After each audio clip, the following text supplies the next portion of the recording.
je vous retrouve une nouvelle fois pour une vidéo qui devrait être courte, puisque je vais vous montrer les 4 livres que j'ai choisi de lire en automne. Alors j'ai déjà précisé dans le bilan de la Summer Pal, mais je vais le refaire. Je présente pas une pile de 10 ou 15 livres, ou même 20 ou 50 livres pour la saison que j'ai envie de lire et que je vais lire. Déjà parce que je pense que si je faisais ça, je ne m'y tiendrais pas. Mais aussi parce que moi je vois plus ça comme un challenge de choisir ces 4 livres là et de les lire dans la saison. Et en parallèle je peux lire d'autres livres qui me plaisent et tout et tout. Ça me permet d'avancer dans mes sagas, de lire des classiques, d'éviter de faire traîner des livres dans ma palle. Et j'ai rajouté un livre en rapport avec la saison parce que je trouve ça fun. Donc je vais vous les présenter dans l'ordre dans lequel je les ai choisis, tout simplement, à savoir le livre en rapport avec la saison, le classique, la suite de saga et le livre qui est là depuis très longtemps. Pour Halloween, du coup, j'ai choisi Histoires extraordinaires d'Edgar Allan Poe.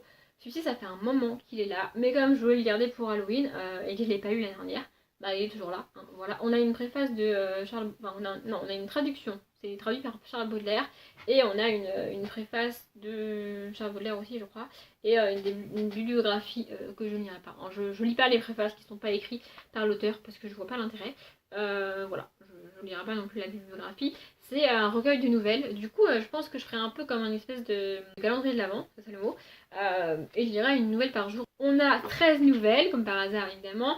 J'ai un peu peur du style d'Edgar Allan Poe. Dans ma tête, il est très proche de Oscar Wilde, un truc un petit peu gothique, pas franchement easy à lire. En fait, j'ai pas peur d'avoir peur, parce que j'ai rarement peur, mais j'ai peur de pas accrocher et de pas rentrer dans l'univers de l'auteur, ce qui serait vraiment dommage. Mais bon, comme il y a plein de nouvelles, je pense que je m'arrêterai pas à la première si jamais ça me plaît pas. J'essaierai de lire la deuxième, la troisième, la quatrième. Au bout d'un moment, s'il n'y en a aucune qui me plaît, je m'arrêterai. C'est quand même écrit assez petit, hein, on va pas se le cacher. Mais voilà, j'ai pas mal hâte de voir ce que ça donne. Et puis la couverture est assez flippante. Hein, voilà. Le deuxième que moi je considère comme un classique, c'est le pianiste de Vladislav Spilman, on va dire ça comme ça. Il est polonais, je ne sais pas du tout. C'est un témoignage, apparemment c'est plus un témoignage qu'une histoire, enfin qu'une narration, enfin c'est pas un truc fictif quoi, sur les camps de concentration, la guerre, tout ça, puisqu'on est en septembre 1939, la guerre est déclarée, tout ça.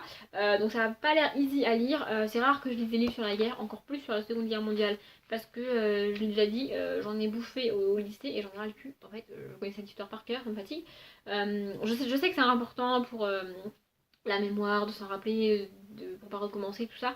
Mais j'en ai tellement bouffé au lycée que j'en ai marre. Sauf que celui-ci, je veux le lire. J'ai vu le film. Du film, il me reste un souvenir d'explosion et d'un gars qui joue du piano au milieu de ruines. Voilà, c'est tout ce qui me reste du film. Du coup, comme ça, j'ai plus aucun souvenir, c'est pas mal. Je pense qu'il est assez dur à lire. Il fait quand même 315 pages, donc c'est pas rien. Voilà, j'espère que je vais accrocher au style et que ça me plaira.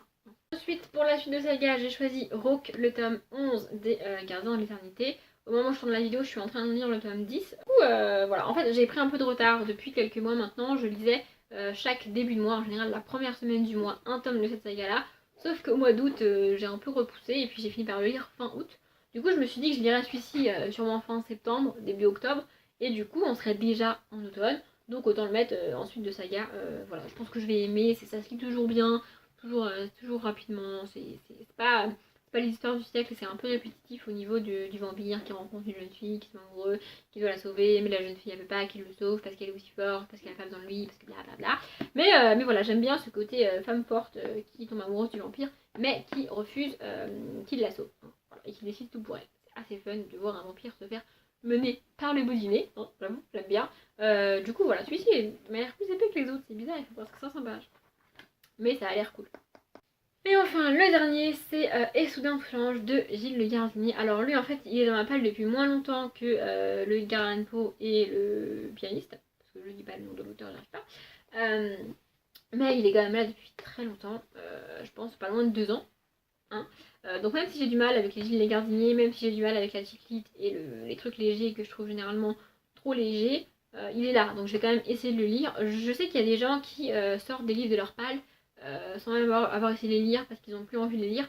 Moi c'est pas mon cas. Comme j'abandonne, enfin comme j'hésite pas à abandonner des livres au bout de 50 ou 60 pages, je me dis que je peux au moins essayer de le lire. Qu'au pire, ça me plaira pas, mais que ce sera pas dramatique. Donc voilà, je ne sais pas de quoi parle celui-ci, je ne veux pas lire le résumé parce que déjà que je trouve ça souvent trop léger. Si en plus je connais l'histoire avant de la démarrer, ça va pas le faire. Mais voilà. Et puis en plus là on a un chat et pas un chat. Donc ça change. Enfin ça change pas beaucoup mais ça change un peu quand même. Bref. Voilà, je lirai ça, je pense, au courant du mois d'octobre. En plus, il va aussi dans le thème de Halloween parce qu'il est orange. Voilà, ma vidéo est terminée. Comme la dernière fois avec les sorties livresques, si vous voulez plus de détails au niveau des résumés des livres, il y aura les liens en barre d'infos. Même si pour Rogue, je vous conseille de ne pas lire le résumé, parce que c'est un tome 11, donc si vous n'avez pas lu le tome d'avant, ça sert pas à grand chose. Mais voilà, si vous voulez les résumés en entier, plus d'infos, ce sera en barre d'infos, parce que moi je ne lis pas les résumés. Voilà. Peut-être que vous êtes habitués à ça avec moi. Bref, je m'arrête là. Comme d'habitude, je vous souhaite une bonne journée, un bon après-midi, un bon appétit ou une bonne nuit. Et je vous dis à bientôt.